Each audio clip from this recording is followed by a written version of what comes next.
tuan yang bersama-sama kami hari ini menonton kami di channel Lesung Karat. Terima kasih kerana sudi menonton.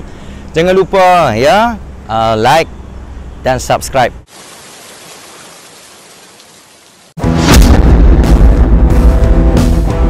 Ya, hari ini kita nak buat tuan dan puan tengok satu tempat yang bersejarah dalam Penang ni tetapi telah ditinggalkan, abandoned. Penang itu dibina sekitar tahun 1880-an. Ya, banyak orang kata tempat ni berhantu.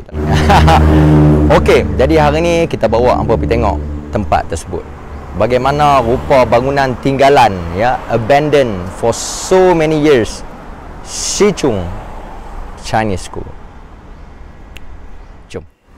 Sichung Branch School terletak bersebelahan dengan salah satu tapak bersejarah di Pulau Pinang, iaitu Old Protestant Cemetery, sebuah tapak perkuburan yang telah berusia lebih dari 200 tahun. Tanah perkuburan ni terletak di Jalan Sultan Ahmad Shah, juga dikenali dengan nama Northam Road, juga dikenali dengan nama Ang Mo Law yang bermaksud Jalan Orang Putih. Ratusan tahun dahulu kawasan ini dikenali sebagai kediaman orang-orang kaya dan termasyur di Pulau Pinang. Old Protestant Cemetery yang telah dibina pada era Sir Francis Drake lagi telah berada di sini selama lebih daripada 2 abad. Sebenarnya banyak cerita-cerita menarik berkenaan dengan tapak perkuburan ini, tapi mungkin akan kita ceritakan pada episod lain.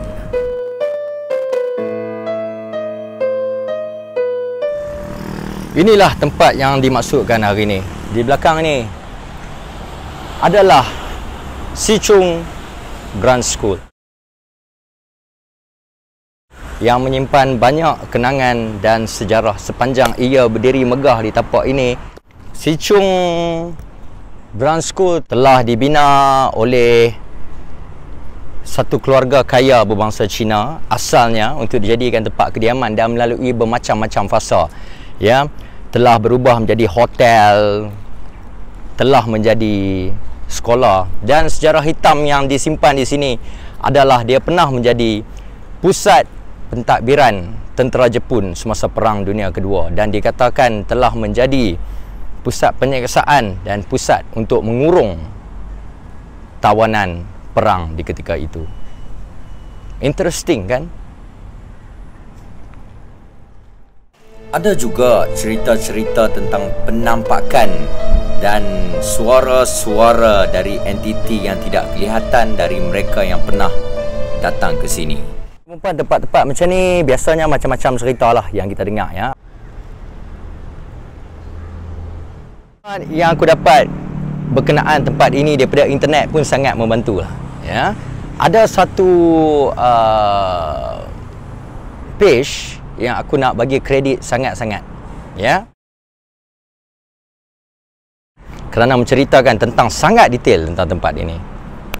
Berdasarkan maklumat yang kita dapat daripada internet, bangunan ini telah pun terbiar sejak tahun 1994. Ada juga cerita yang mengatakan pernah terjadi satu kes bunuh diri di dalam bangunan ini.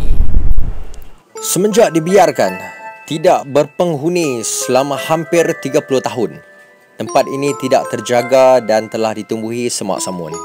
Tidak mustahil ada bahagian yang sudah tidak selamat lagi untuk diterokai. Namun sudah pasti ia menjadi satu tanda tanya kepada mereka yang pernah melihat tempat ini untuk mengetahui apakah yang masih ada di sini. Kita telah pun berada di dalam bangunan Sichung Chinese School ya, tinggalan. Selain daripada ia pernah melalui berbagai-bagai fasa, yang paling menarik adalah apabila tempat ini dikatakan pernah menjadi markas dan pusat penyiksaan tawanan oleh tentera Jepun. Sehingga ke hari ini, ada pihak yang masih mempercayai bahawa tempat ini dihantui oleh roh para tawanan dan juga tentera-tentera Jepun yang masih berkeliaran dan menghuni tempat ini. Berada di tempat ini, tuan-tuan dan puan, kawan-kawan yang sedang menonton ya, menyebabkan kita selalunya kita akan merasakan diri kita terperangkap di dalam masa ya. Bila berada di tempat-tempat macam ni, kita melihat tinggalan sejarah orang-orang dahulu. Boleh bagi pengajaran kat kita, tuan-tuan dan puan, that nothing lasts forever.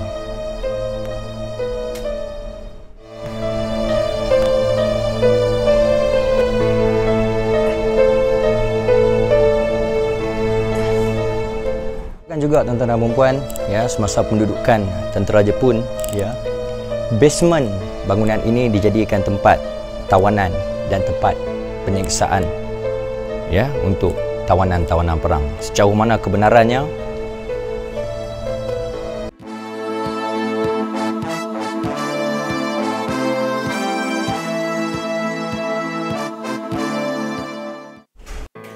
bangunan ini asalnya setinggi 5 tingkat, tetapi dipercayai telah terjadi suatu kebakaran misteri yang telah menyebabkan sebahagian besar bahagian dalam bangunan ini telah runtuh. Berpuluh-puluh tahun dimakan masa, dimamah cuaca. Beginilah keadaan tempat ni hari ni.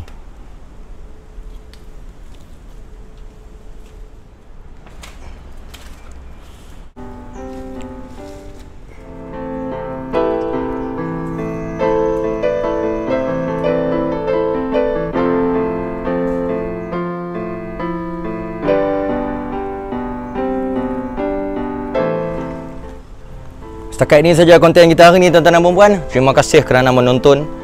Jangan lupa like, subscribe dan follow kami, ya, di Lesung Karat. Terima kasih.